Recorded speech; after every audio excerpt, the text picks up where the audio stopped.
ಬೆಂಗಳೂರು ಮೈಸೂರು ದಶಪಥ ಹೆದ್ದಾರಿಯಲ್ಲಿ ಕಾರು ಪ್ರಯಾಣಿಕರಿಗೆ ಲಾಂಗ್ ತೋರಿಸಿ ದರೋಡೆ ನಡೆಸ್ತಾ ಇದ್ದಾರೆ. ಬೈಕ್ನಲ್ಲಿ ಬಂದ ಇಬ್ಬರು ಅಪರಿಚಿತರು ಲಾಂಗ್ ತೋರಿಸಿ ಮೈಮೇಲೆ ಇದ್ದ ಚಿನ್ನಾಭರಣ ದೋಚಿ ಎಸ್ಕೇಪ್ ಆಗಿದ್ದಾರೆ. 9.13 ಲಕ್ಷ ಮೌಲ್ಯದ 166 ಗ್ರಾಂ ಚಿನ್ನಾಭರಣ ಕಳುವಾಗಿದೆ. ಹಿಮಾಚಲಂ ಹಾಗೂ ಅಂಕಯ್ಯ ಎಂಬುವರು ಚನ್ನಪಟ್ಟಣದ ಸ್ನೇಹಿತನ ಮನೆಯ ಕಾರ್ಯಕ್ರಮ ಮುಗಿಸಿಕೊಂಡು ಬೆಂಗಳೂರಿಗೆ ವಾಪಸ್ ಆಗುವಾಗ ಮಾಯಗಾನಹಳ್ಳಿ ಬ್ರಿಡ್ಜ್ ಕೆಳಗೆ ಕಾರ್ ನಿಲ್ಲಿಸಿದ್ದಾರೆ.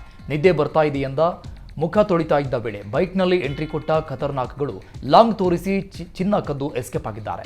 ಇನ್ನು ಕಳೆದ ಡಿಸೆಂಬರ್ 13ರ ತಡರಾತ್ರಿ ನಡೆದಿರುವ ಘಟನೆ ತಡವಾಗಿ ಬೆಳಕಿಗೆ ಬಂದಿದೆ. ಇನ್ನು ಈ ಬಗ್ಗೆ ರಾಮನಗರ ಗ್ರಾಮಾಂತರ ಪೊಲೀಸ್ ಠಾಣೆಯಲ್ಲಿ ಪ್ರಕರಣ ದಾಖಲಾಗಿದೆ. ಬೆಂಗಳೂರಲ್ಲಿ ಪ್ರಾಪರ್ಟಿ ಗಲಾಟೆ ವಿಚಾರದಲ್ಲಿ ಬಂಧನವಾಗಿದ್ದ ದಾಸಾ ಕಿಂಗ್ ಮೇಕರ್ ಬಂಡವಾಳ ಒಂದೊಂದೇ ರಿವೀಲ್ ಆಗ್ತಾ ಇದೆ. ಮೈತುಂಬ ಬಂಗಾರ ಧರಿಸಿ ಸೋಷಿಯಲ್ ಮೀಡಿಯಾದಲ್ಲಿ ವೈರಲ್ ಆಗಿದ್ದ ದಾಸಾ ಕಿಂಗ್ ಮೇಕರ್ ಅಸಲಿ ಸತ್ಯ ಬಯಲಾಗಿದೆ. ಮೈತುಂಬ ಗೋಲ್ಡ್ ಸುತ್ತಲೂ ಹುಡುಗರು ಭಾರಿ ಬಿಲ್ಡಪ್ ಕೊಟ್ಟಿದ್ದ ದಾಸ ದೊಡ್ಡವರ ಜೊತೆ ಫೋಟೋ ಹಾಕಿಕೊಂಡು ಫಾಲೋವರ್ಸ್ ಹೆಚ್ಚು ಮಾಡಿಕೊಂಡಿದ್ದ. ಆದರೆ ಪ್ರಾಪರ್ಟಿ ಗಲಾಟೆಯೊಂದರಲ್ಲಿ ಯುವಕರನ್ನ ಥಳಿಸಿದ್ದ ಆರೋಪದಡಿ ಯಲಹಂಕ ಪೊಲೀಸರು ಬಂಧಿಸಿದ್ದಾರೆ. ಈ ಹಿಂದೆಯೂ ಸಾಕಷ್ಟು ಜನರಿಗೆ ಬೆದರಿಕೆ ಒಡ್ಡಿ ಅಕ್ರಮ ಹಣ ಗಳಿಕೆ ಮಾಡಿದ್ದಾನೆ ಎಂಬ ಆರೋಪ ಕೇಳಿಬಂದಿದೆ. ದಾಸನ ಮೊಬೈಲ್ನ ಬದಲಿಗೆ ತನ್ನ ಮೊಬೈಲ್ನ ಪೊಲೀಸರಿಗೆ ಕೊಡಲು ದಾಸ ಒಪ್ಪಿರಲಿಲ್ಲ. ಆದ್ದರಿಂದ ತನಿಖೆಗೆ ಅವಶ್ಯಕತೆ ಇದ್ದಿದ್ದರಿಂದ ಮೊಬೈಲ್ ಸೀಸ್ ಮಾಡಿದ ಪೊಲೀಸರು ಮಿರರ್ ಸ್ಕ್ರೀನ್ ಮಾಡೋಕೆ ಸಿಐಡಿಗೆ ರವಾನಿಸಿದ್ದಾರೆ. ದಾಸನ ಮೊಬೈಲ್ನಲ್ಲಿ ದೊಡ್ಡ ಬಿಲ್ಡರ್ಗಳ ಕಾಂಟ್ಯಾಕ್ಟ್ ನಂಬರ್ಗಳು ಪತ್ತೆಯಾಗಿದ್ದು ದಾಸನಿಗೆ ಕೆಲವರು ಸುಪಾರಿಯನ್ನು ಕೊಟ್ಟಿರುವ ಮಾಹಿತಿ ಕಲೆ ಹಾಕಲಾಗ್ತಾ ಇದೆ. ಅರ್ಧ ಬೆಲೆಗೆ ದುಬೈ ಕರೆನ್ಸಿ ಕೊಡ್ತೀನಿ ಅಂತ ಕಲರ್ ಜೆರಾಕ್ಸ್ ಪೇಪರ್ ಕೊಟ್ಟು ವಂಚನೆ ಮಾಡ್ತಾ ಇದ್ದ ಖತರ್ನಾಕ್ ನಯ ವಂಚಕನನ್ನ ಸಿಸಿಬಿ ಪೊಲೀಸರು ಬಂಧಿಸಿದ್ದಾರೆ. ದೆಹಲಿ ಮೂಲದ ಇಮ್ರಾನ್ ಶೇಖ್ ಬಂಧಿತ ಆರೋಪಿ. ದುಬೈ ಕರೆನ್ಸಿ ಒಂದು ದಿರಾಮ್ಗೆ ಭಾರತದ ರೂಪಾಯಿಗೆ 25 ರೂಪಾಯಿ ಸರಿದೂಗುತ್ತೆ. ಆದರೆ ರೂಪಾಯಿಗಳು 12 ರೂಪಾಯಿಗೆ ಕೊಡ್ತೀವಿ ಅಂತ ಗಾಳ ಹಾಕ್ತಾ ಇದ್ರು. ದಿರಾಮ್ ಬದಲು ಅವರು ಕೊಡ್ತಾ ಇದ್ದದ್ದು ಮಾತ್ರ ಕಲರ್ ಜೆರಾಕ್ಸ್ ಪೇಪರ್. ದೆಹಲಿ ಮೂಲದ ಇಮ್ರಾನ್ ಶೇಖ್ ಮತ್ತು ಪಶ್ಚಿಮ ಬಂಗಾಳದ ರುಕ್ಸಾನಾ ಜೋಡಿ ಸೇರಿ ನಗರದಲ್ಲಿ ವಂಚನೆ ಮಾಡಿದೆ. ಮೊದಲಿಗೆ ಈ ಜೋಡಿ ಫಾರಿನ್ ಟ್ರಿಪ್ ಮತ್ತು ಉದ್ಯಮಿಗಳನ್ನ ಪರಿಚಯ ಮಾಡಿಕೊಳ್ತಾ ಇದ್ರು. ನಂತರ ನಮ್ಮ ಹತ್ರ ಸಾಕಷ್ಟು ದುಬೈ ಕರೆನ್ಸಿ ಇದೆ, ಆದರೆ ಎಲ್ಲ ಕರೆನ್ಸಿನ ಎಕ್ಸ್ಚೇಂಜ್ ಮಾಡೋದು ಕಷ್ಟ, ಇದನ್ನ ಮಾರಾಟ ಮಾಡಬೇಕು ಅಂತ ಮಾತುಕತೆ ನಡೆಸ್ತಾ ಇದ್ರು. ನಂಬಿಕೆಗಾಗಿ ಮೊದಲಿಗೆ ಒಂದು ಅಸಲಿ ಕರೆನ್ಸಿ ಕೊಟ್ಟು 3-4 ದಿನ ಚೆಕ್ ಮಾಡಿಕೊಳ್ಳಿ ಅಂತ ಬಿಡ್ತಿದ್ರು. ಇದನ್ನ ನಂಬಿದ ಕೆಲವರು ಅಸಲಿ ದಿರಾಮ್ ಹಿಡಿದು ಅಧಿಕೃತ ಮನಿ ಎಕ್ಸ್ಚೇಂಜ್ ಸೆಂಟರ್ನಲ್ಲಿ ಪರೀಕ್ಷೆ ಮಾಡಿಸ್ತಾ ಇದ್ರು. ಇದು ಅಸಲಿ ಎಕ್ಸ್ಚೇಂಜ್ ಮಾಡಬಹುದು ಅಂತ ಹೇಳ್ತಾ ಇದ್ದಂತೆ ಕರೆನ್ಸಿ ಎಕ್ಸ್ಚೇಂಜ್ಗೆ ಮುಂದಾಗ್ತಾ ಇದ್ರು. ಆದರೆ ಆರೋಪಿಗಳು ಹಣ ಪಡೆದು ಜೆರಾಕ್ಸ್ ನೋಟ್ ಕೈಗಿಟ್ಟು ಎಸ್ಕೇಪ್ ಆಗ್ತಾ ಇದ್ರು. ನೀವು ಪೋಷಕರಾಗಲು ಕಾಯುತ್ತಿದ್ದೀರಾ? ಚಿಂತಿಸದಿರಿ. ಓಯಾಸಿಸ್ ಫರ್ಟಿಲಿಟಿ 90,000 ದಂಪತಿಗಳ ಜೀವನದಲ್ಲಿ ಸಂತೋಷವನ್ನು ತಂದಿದೆ. 7825893601ಗೆ ಕರೆ ಮಾಡಿ. ಅತ್ಯದ್ಭುತ ರಿಯಾಯಿತಿ ಪಡೆಯಿರಿ ಹಾಗೂ ಎಲ್ಲರಿಗೂ ಗುಡ್ ನ್ಯೂಸ್ ಕೊಡಿ. ಪ್ರವೀಣ್ ನೆಟ್ಟಾರು ಹತ್ಯೆಗೈದ ಪ್ರಕರಣದಲ್ಲಿ ತಲೆಮರೆಸಿಕೊಂಡಿದ್ದ 5 ಇನ್ನೂ ಪತ್ತೆಯಾಗಿಲ್ಲ. ಎನ್ಐಎ ವಾಂಟೆಡ್ ಲಿಸ್ಟ್ನಲ್ಲಿ ಪ್ರವೀಣ್ ನೆಟ್ಟಾರು ಹತ್ಯೆ ಪ್ರಕರಣದ 5 ಹೆಸರು ಪ್ರಕಟವಾಗಿದೆ. ನಿಷೇಧಿತ ಪಿಎಫ್ಐ ಪ್ರಕರಣಗಳಲ್ಲಿ ನಾಪತ್ತೆಯಾಗಿರುವ ಆರೋಪಿಗಳಲ್ಲಿ ಕರ್ನಾಟಕದ 5 ಸೇರಿ 24 ಮಂದಿ ಆರೋಪಿಗಳ ಲಿಸ್ಟ್ ಪ್ರಕಟವಾಗಿದೆ. ವಿವಿಧ ಪ್ರಕರಣಗಳಲ್ಲಿ ಭಾಗಿಯಾಗಿ ತಲೆಮರೆಸಿಕೊಂಡಿರುವ ಆರೋಪಿಗಳ ವಾಂಟೆಡ್ ಲಿಸ್ಟ್ನಲ್ಲಿದ್ದಾರೆ. ಆಂಧ್ರ ಹಾಗೂ ತೆಲಂಗಾಣದ 3, ಕೇರಳದ 11, ಕರ್ನಾಟಕದ 5 ಹಾಗೂ ತಮಿಳುನಾಡಿನ 5 ನಾಪತ್ತೆಯಾಗಿದ್ದಾರೆ. ಆರೋಪಿಗಳ ಬಗ್ಗೆ ಸುಳಿವು ಸಿಕ್ಕಲ್ಲಿ ಎನ್ಐಎಗೆ ಮಾಹಿತಿ ನೀಡುವಂತೆ ಮನವಿ ಮಾಡಿದ್ದಾರೆ.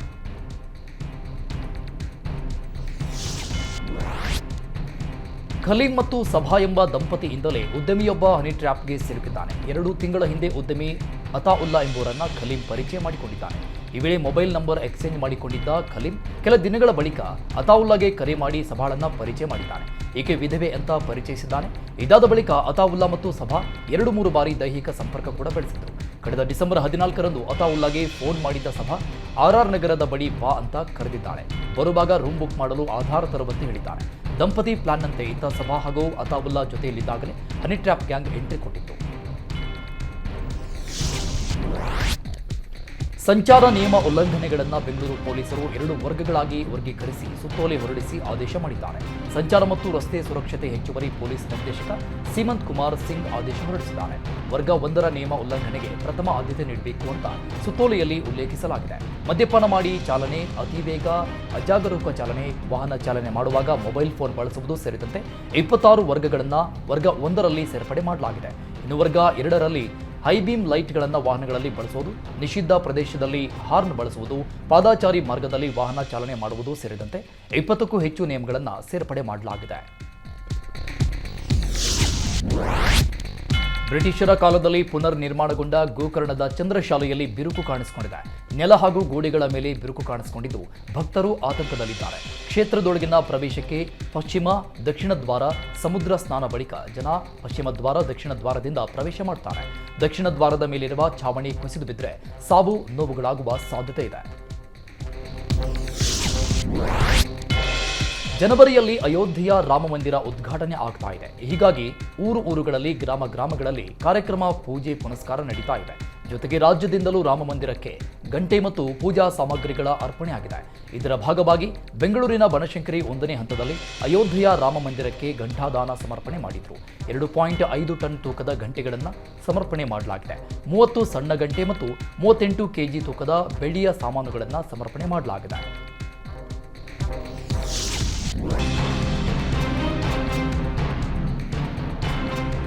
ವಿಜಯಪುರ ಜಿಲ್ಲೆಯ ಮುದ್ದೇಬಿಹಾಳ ಪಟ್ಟಣದಲ್ಲಿ ಇಂದಿರಾ ಕ್ಯಾಂಟೀನ್ ಪ್ರಾರಂಭಕ್ಕೆ ಒತ್ತಾಯ ಕೇಳಿಬಂದಿದೆ. ಕಳೆದ 2013ರಲ್ಲಿ ಕ್ಯಾಂಟೀನ್ ನಿರ್ಮಾಣಕ್ಕೆ ಸಿದ್ದರಾಮಯ್ಯನವರಿಗೆ ಸಾರ್ವಜನಿಕರು ಮನವಿ ಸಲ್ಲಿಕೆ ಮಾಡಿದರು.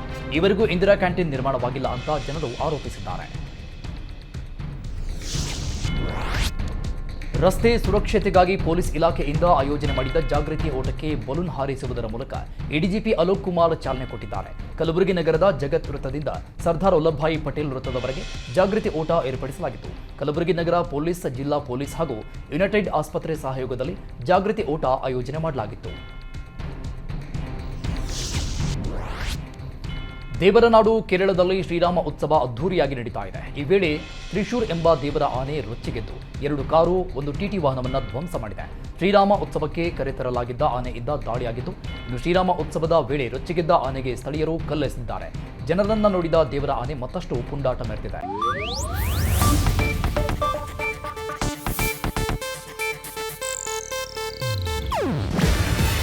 ಇದು ಏಷ್ಯಾನೆಟ್ ನ್ಯೂಸ್ ನೆಟ್ವರ್ಕ್ ಪ್ರಸ್ತುತಿ. ನೀವು ನೋಡ್ತಿದ್ದೀರಾ ಏಷ್ಯಾನೆಟ್ ಸುವರ್ಣ ನ್ಯೂಸ್.